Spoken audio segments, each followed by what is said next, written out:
Hello and welcome back to my channel. I am Andrea and I am an old school YouTuber. I opened my channel and posted my very first video in January 2013. That was not my first YouTube account. I did have an account before that I was watching videos on. So much of my life has changed. Obviously I've grown, that's normal in that many years, but also I've just done a lot of things and things that I never could have imagined I would have done. Moving to different places, learning French, that wasn't even on my mind when I opened my channel, which is wild to me. And then of course there are tons of things that have not changed. Like I'm still an avid fantasy reader, I'm still a writer, I'm still into video games, I'm still an animal person, although we will talk in a little bit how that has slightly shifted from what I think I ever thought it would. Sometimes when I even watch those really old videos of myself, which I do from time to time, even though they are very cringe, oh my gosh are they cringe. The audio is terrible, the lighting is often terrible, the way I speak is like, it's a mixture of how I was speaking for the camera, which is much different and I was much less comfortable, but it's also a completely different way of speaking. It's so weird to hear my actual voice and my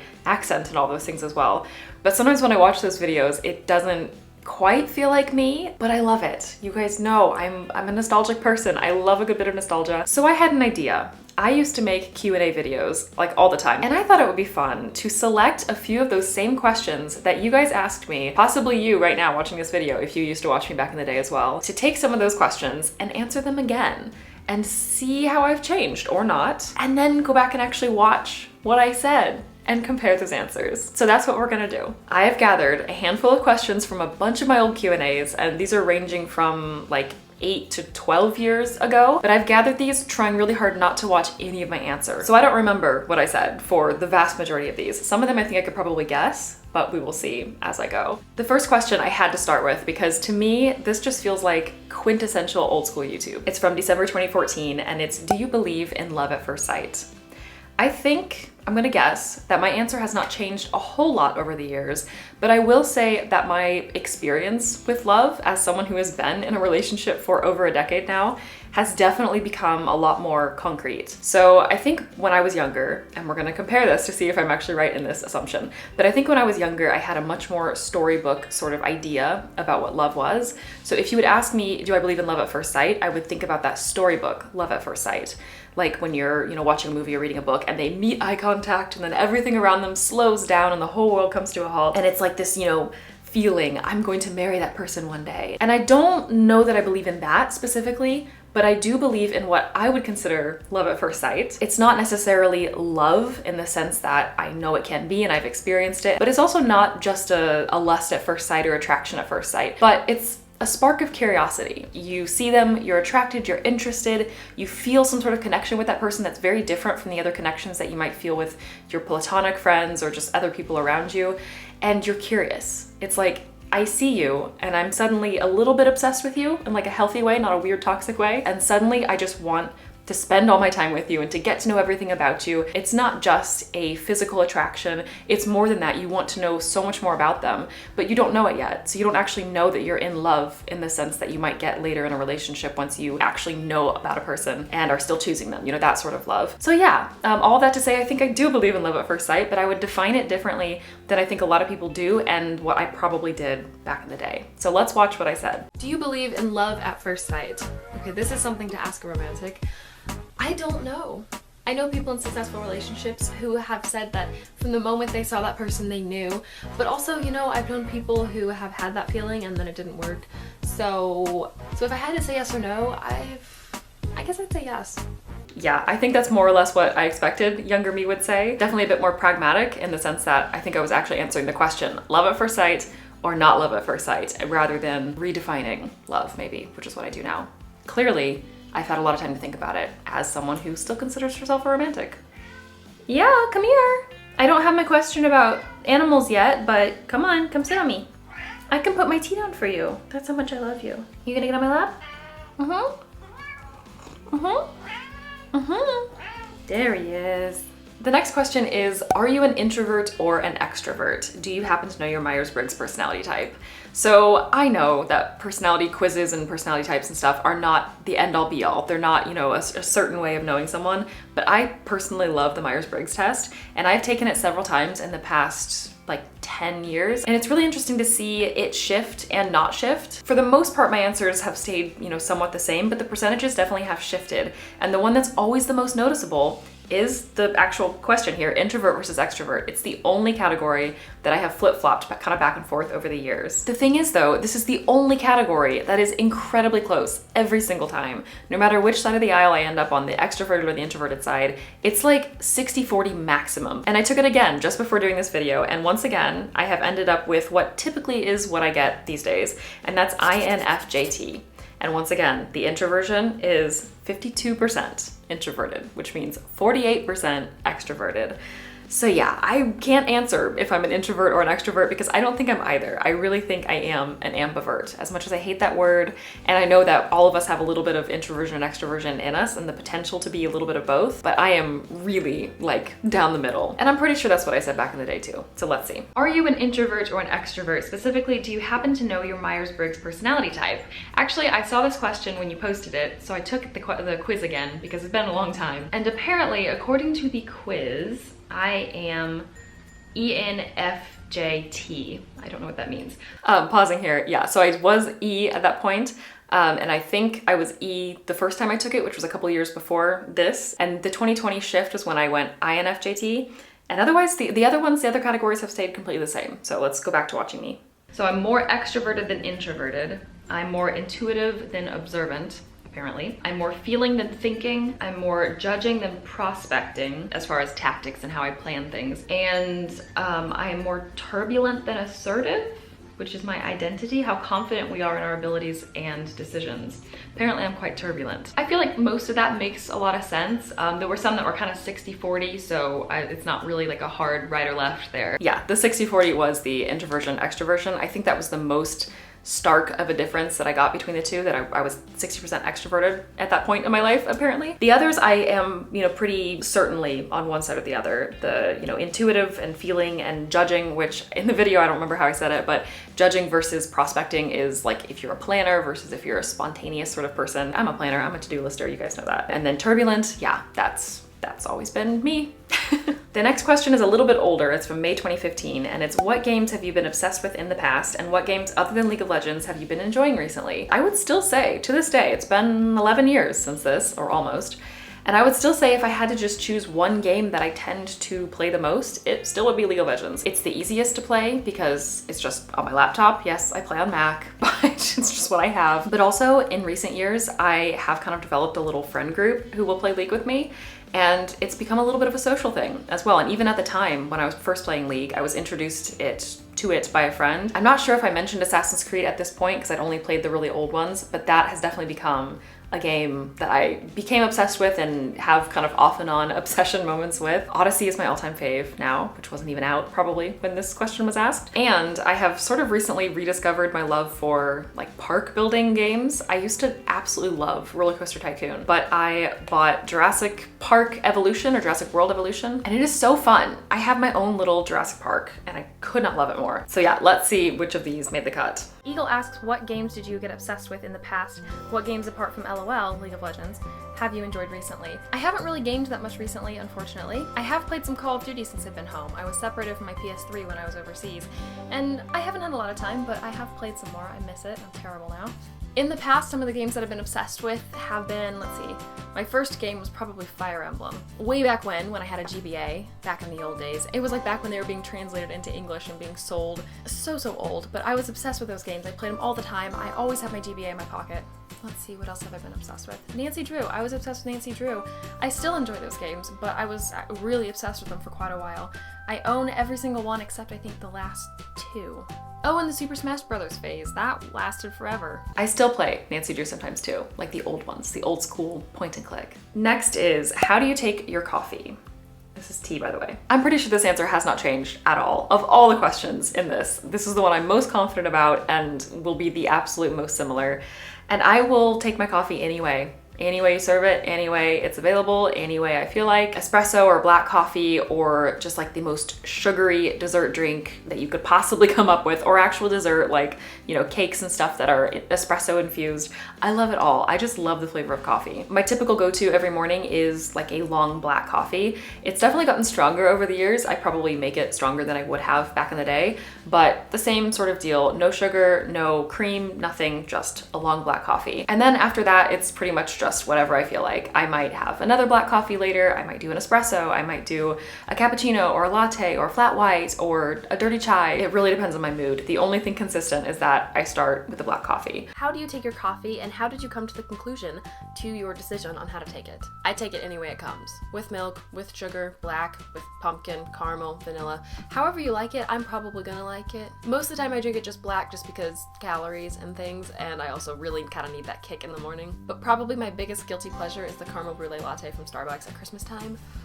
It's amazing. Not a lot has changed. All right, here we go. Here's one that's definitely gonna be a little bit different. Do you have any pets? If so, what are they? And if not, is there any animal in particular that you would like to have as a pet? I have always loved animals of all kinds. I had hamsters that I was absolutely in love with. I knew a lot of outdoor cats at the time, but we also grew up with a family dog who my sisters and I literally called our brother. We loved him so much. And I always just imagined myself with a dog. I mean, I imagined myself having hamsters again, or maybe having a rabbit, and I never ruled out cats. But when I just thought of what will I have in the future as my little fur baby, yes, I'm gonna use the word fur baby. I know some people don't like that word, but I do. Hi, and there's one of my fur babies. Really? I just always imagined myself with a dog. But when my husband and I were living in Paris, when we were actually seriously starting to talk about getting an animal, we started to realize that a cat might actually make a lot more sense for our sort of lifestyle and the places that we lived and the sizes of our apartments and the availability of, you know, grass and terrain for a dog in the neighborhoods where we lived. And then around the same time, I was also working for a company where I was writing a lot about cats. I was writing articles and social media stuff at the time, completely about cats and learning a ton. And now I'm a cat mom. Like, I'm such a cat mom. I am a quintessential cat mom. There's a cat scratching in this moment, of course. Perfect timing. But my expectation has definitely changed on this one. So let's see what I said. I love animals, so I want to know, do you have any pets? And if so, what are they?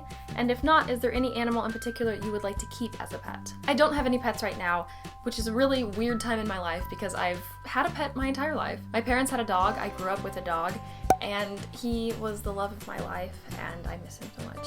I've also had hamsters, which I loved, but right now I just don't have time to take care of an animal, and I don't have money to properly take care of an animal, so I don't have anything. In the future, I really, really want a puppy. I think I said this in an Ask Andrea before, or in a video, or Twitter or something. I think my dream dog would be a Yorkie. I've wanted one since I don't know how long. I haven't changed. That's my favorite kind of dog. But I also really like labs. You know, there's something about a big dog that you can just cuddle. So maybe one of each. That's my future. Dog lady.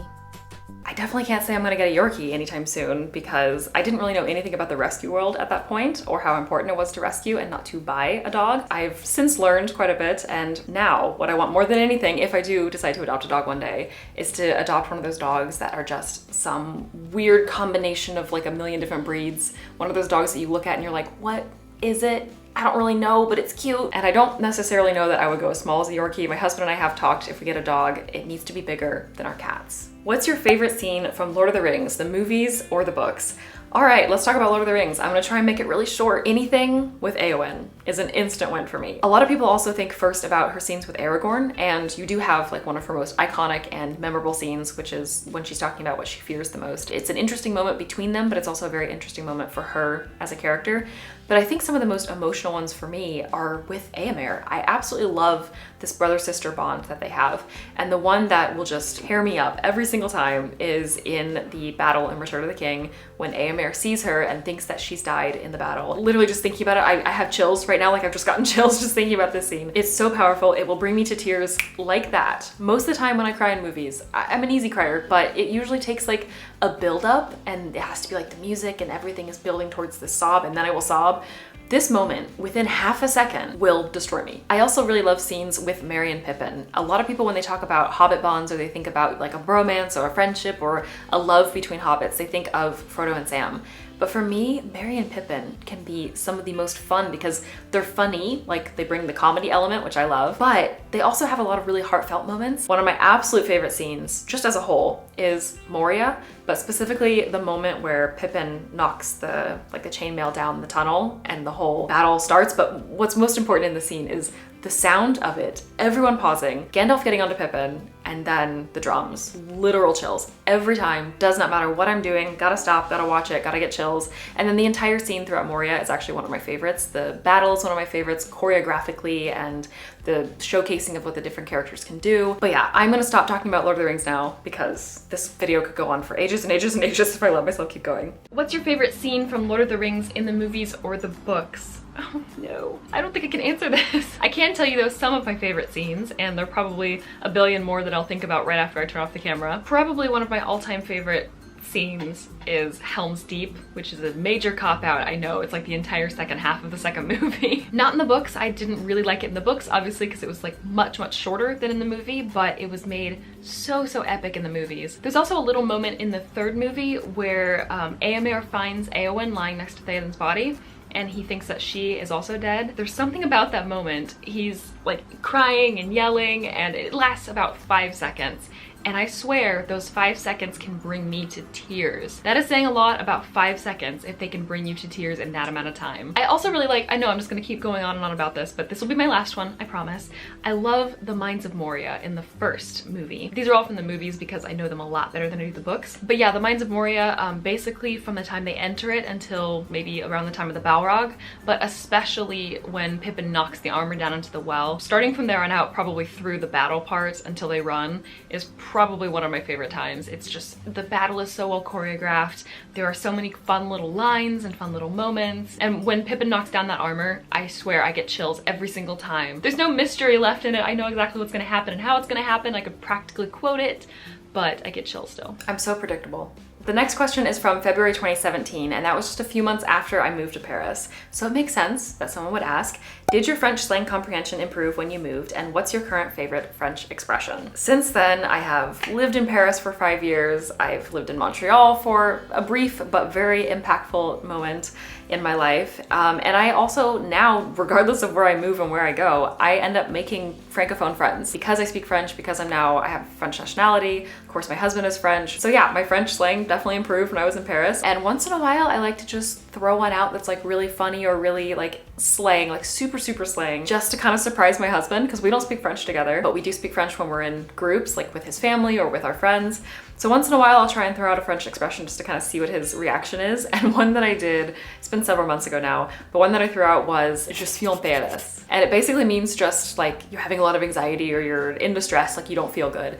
And I heard it probably from YouTubers. I'm pretty sure that's the only people I've really heard it from when I watch YouTube videos. And my husband just looked at me and he's like, how do you know that? How do you know this slang? So that is probably my favorite one. And I'm pretty sure at the time that I recorded this answer, I would not have heard that one or known that I'd heard it if I had. Did your French slang comprehension improve as you moved, and what's your current favorite French expression? Definitely, my slang definitely improved. I watched a lot of YouTube videos from French vloggers and YouTubers before, so I still heard tons of slang, and that was one of the biggest, I think, advantages of doing that as opposed to just music or textbooks or anything like that. Because you hear a lot of stuff that's casual conversational stuff, and now that I'm hearing it actually in France, it makes a lot more sense than if I was hearing it for the first time. But there's always that element of not actually being there that still separates you, so I definitely have that advantage now. My favorite French expression right now, it's so difficult because I hear a lot of them, and I've started to sort of get comfortable using some of them, but for the most part I just hear them and I understand them, but I can't use them naturally yet. Maybe my favorite right now is avoir la flemme, because I heard that and I would hear YouTubers saying it, but I never quite figured out what it meant. From my understanding, it's kind of like somewhere between bored and lazy. It's those days when you have nothing to do and you don't want to do anything. You all know what type of days I'm talking about, but it's sort of lazy, but it's not always exactly the same thing. Between bored and lazy. A simple but good one. Avoir la flemme. We're going back to 2014 with the next one, so this one's gonna be a little bit more in that same vein. Thoughts on long distance relationships. At the time that I would have answered this in July 2014, I was still a newbie to long distance. But if you guys have followed along, if you've followed me for several years, you will know that my husband and I did a couple of years at the early stages of our relationship, and then we did a little bit more when we moved to New York because we had to stagger that move, so I moved first. So we've done a lot of long distance. I think long distance relationships can absolutely work. I do think for me, at least personally, it needed to be an in-between step, and I needed to be constantly looking towards that next step. I'm a planner, we've been over this, I'm a huge planner, and if I just kind of let it be spontaneous, I didn't enjoy it at all. But it was absolutely something that was doable for me and my husband, and it absolutely can work. So don't believe the stuff, like sometimes you'll see stuff and people are claiming long distance never works. I think people have calmed down about that, but at the time, like in 2014, I feel like I was seeing a lot of stuff where people are like, never long distance, it never works. That's BS. Like, it absolutely can work, but you have to approach it with a way that works for you and works for your relationship and works for your partner. And that's what we did, and it worked for us. Thoughts on long distance relationships? A lot of people will tell you that they absolutely just cannot work, and I don't agree at all. I do think they're a lot harder in a lot of ways, but they need the same qualities that you need in a close distance relationship. You absolutely have to have good just as I was saying communication. Sorry, I'm texting while filming, I'm sorry. Anyway, you have to have really good communication, you have to have honesty between you two, you have to really have a lot of trust in that person. And all those things are absolutely necessary for any type of relationship, no matter if you live together or you live on opposite sides of the globe. I think that was my oldest question on this entire list, yeah, July 2014. That was the oldest one on this list, so that was the oldest clip that I'm gonna show in this video anyway. You can go back and watch my old videos, but I don't recommend it. Lastly, I had to pick a question about travel. Like, this is something I talked about so much then and I still talk about now. So let's do a travel question. What countries are at the top of your bucket list? This is from November 2018. And this is one that has evolved and fluctuated over time. So I don't actually know what I would have said at this time. Now, I don't really have a firm bucket list. I think I'm just a lot more flexible to take what opportunities come and to plan trips around where I am in different stages of life. And there aren't that many places that I think if I got to the end of my life, like the actual bucket list definition, and if I hadn't visited that specific place, I would be really upset about it. I think I'd just be more upset if I hadn't traveled. But, for the sake of the question, let's just choose some countries here. I would say probably first would be New Zealand. And yes, it is mostly because of Lord of the Rings, at least that's where the spark came from. But there's so much about New Zealand that I think my husband and I both would just absolutely love. Japan is another one that I think probably I mentioned for this question as well, because it's been on my bucket list as well as my husband and my bucket list for a while. I do really hope that we can visit Japan one day. I've said for a while that I would love to see Machu Picchu in Peru, Argentina as well. But again, none of these countries are hard and fast bucket list, in the sense that I probably would have interpreted it when I answered this question the first time. I really just want to continue to travel, want to continue to see places, countries, but also regions and even just cities in countries that I've already visited, but a new city that has a completely different vibe. I just want to keep traveling. Which countries are on the top of your bucket list? I did do a travel bucket list a while ago, but obviously that's changed. It's been so long ago, and I'm pretty sure at the top of my bucket list then was Germany, which I have now checked off my bucket list. So happy about that. If you want to check out my Germany vlogs, I will link them for you up there. I think right now one of the dream destinations is Japan, particularly Tokyo, but there's several places in Japan that would be amazing to visit if I get the opportunity. I don't foresee this happening anytime in the very near future because it is a really big trip, a very expensive trip, and especially sort of managing going back to the US to see my family regularly and stuff. It's kind of difficult to work in those big trips, find the vacation time from work, find the money and all of that. So I don't know if that's gonna happen anytime soon, but that's probably at the top of the bucket list, the sort of dream. Also, I know it's not a country because I have been to Canada, but I would love to go to Quebec, specifically in Canada, which I've never been to. Very happy to say that I have checked that off my list, both as a traveler and as a resident, even if it was really short. I think that is a good place to stop. I've enjoyed this video so much, like walking down memory lane with my past self, with little baby Andrea, and then being able to answer some of these questions again, like things that I hadn't been asked, but also hadn't asked myself in a really long time. I don't know, let me know. Would you like me to do another Q&A with like fresh questions and fresh answers? As always, thank you so much for watching, and I will talk to you very soon in another video.